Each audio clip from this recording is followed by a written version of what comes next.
नमस्ते दोस्तों, आज के इस वीडियो में वैज्ञानिकों द्वारा भेजे गए अंतरिक्ष के उस मिशन के बारे में बात करेंगे जिसे सुसाइड मिशन के नाम से जाना जाता है। दोस्तों, 3 नवंबर अंतरिक्ष इतिहास में अहम दिन था। इसी दिन यानी 3 नवंबर 1957 को रूस ने स्पुतनिक 2 नाम के अंतरिक्ष यान में लाइका नाम की एक डॉगी को अंतरिक्ष में भेजा था।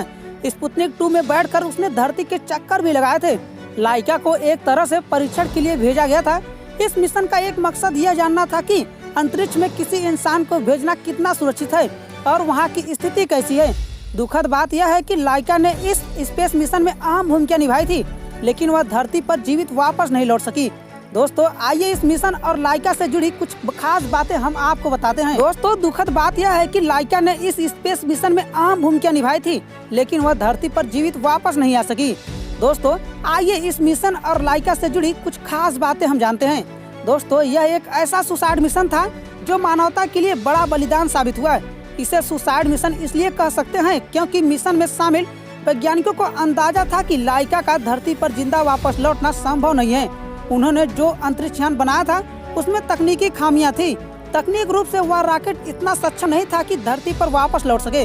दरअसल सोवियत लीडर निकिता की डिमांड पर जल्दबाजी में रॉकेट को तैयार किया गया था। जल्दबाजी की वजह से उसको तकनीक रूप से ज्यादा सक्षम नहीं बनाया जा सका। दोस्तों, पहले जो योजना बनाई गई थी उसमें पूरा इंतजाम करना था कि ताकि लाइका वापस धरती पर जिंदा लौट सके। ज्यादा एडवांस स्पुतनिक 2 के निर्माण पर काम चल रहा था, लेकिन दिसंबर से पहले उसको तैयार करना संभव नहीं था। तो निकिता ने इस मिशन को प्रोपेगेंडा के तौर पर देखा और वह चाहते थे कि बोल्शेविक क्रांति की 40वीं जयंती पर मिशन को लॉन्च करना ज्यादा फायदेमंद रहेगा।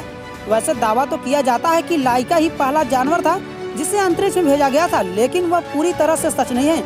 हाँ, यह जरूर सही बात है कि लाइका पहला जानवर थी जो धरती के कक्ष में पहुंची थी। पहले जिन जानवरों को भेजा गया था उनको धरती के कक्ष में नहीं भेजा गया था। 1947 में काफी ऊंचाई पर रेडिएशन के प्रभाव का अध्ययन के लिए V2 रॉकेट में फ्रूट फ्लाइज को भेजा गया था। अगले साल उसी विमान में रिसस प्रजाति के बंदर को भी भेजा गया था। दोस्तों, सोवियत रूस ने अल्बिना नाम के एक डॉगी को भी भेजा था। वह कक्ष के आधे रास्ते तक जाकर लौट आई थी, जो लाइका की बैकअप थी। कुछ स्रोतों का कहना है कि स्पुतनिक 2 में पहले अल्बिना को ही भेजने की योजना थी, लेकिन लाइका को उसके शांत स्वभाव के कारण चुना गया। स्पुतनिक 2 का साइज एक वॉशिंग मशीन से थोड़ा बड़ा था।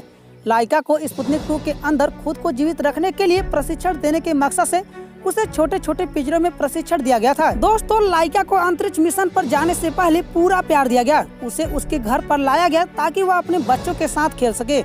मिशन पर रवाना होने से पहले टीम ने उसको गुड बाय कहा और उसके माथ को चूमा। अंतरिक्ष में स्पुतनिक 2 की लॉन्चिंग के समय लाइका बहुत डरी हुई थी। उसके दिल की धड़कन और सांसें सामान्य से 3 से 4 गुना ज्यादा तेज चलने लगी। उसे समझ में नहीं आ रहा था कि क्या हो रहा है। करीब 3 घंटे बाद उसकी हालत सामान्य पर लौटी। लाइका की मौत का असल कारण लोगों ने छिपाया गया। दोस्तों, लाइका की मौत के असल कारण लोगों से छिपाया गया था। लोगों के बीच इसको लेकर तरह तरह की अफवाहें फैल रही थी। कुछ कहते थे कि लाइका ने उस जहर को खा लिया था जिसे उसको बेहोश करने के लिए तैयार किया गया था, और कुछ लोग कहते थे कि दम घुटने से उसकी मौत हुई। तो कुछ का कहना था कि बैटरी फेल होना उसकी मौत का कारण ना। लेकिन दोस्तों, असल कारण 2002 में सामने आया, जब सोवियत वैज्ञानिक दिमित्री मालाशेन्को ने वर्ल्ड स्पेस कांग्रेस में सच्चाई से पर्दा हटाया। उन्होंने बताया कि अंतरिक्ष यान का तापमान बढ़ने के कारण उड़ान के चौथे सर्किट के दौरान 7 घंटे के अंदर ही लाइका की मौत हो चुकी थी।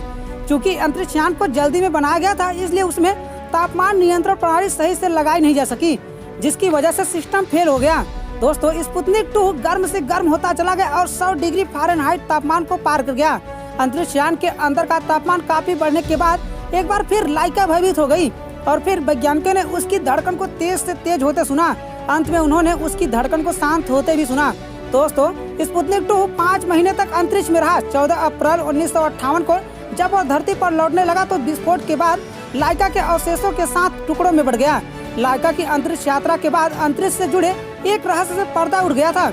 अब साफ हो गया था कि किसी जीवित प्राणी को बाहरी अंतरिक्ष में भेजा जा सकता है। वैज्ञानिकों की समझ आ गया था कि पूरी तैयारी के साथ अगर भेजा जाए तो फिर अंतरिक्ष में जिंदा रहना भी मुश्किल नहीं है। तो दोस्तों, आपको क्या लगता है कि लाइका को अंतरिक्ष में भेजना सही था? यदि आपको जो भी लगता हो कमेंट सेक्शन में जरूर बताएगा।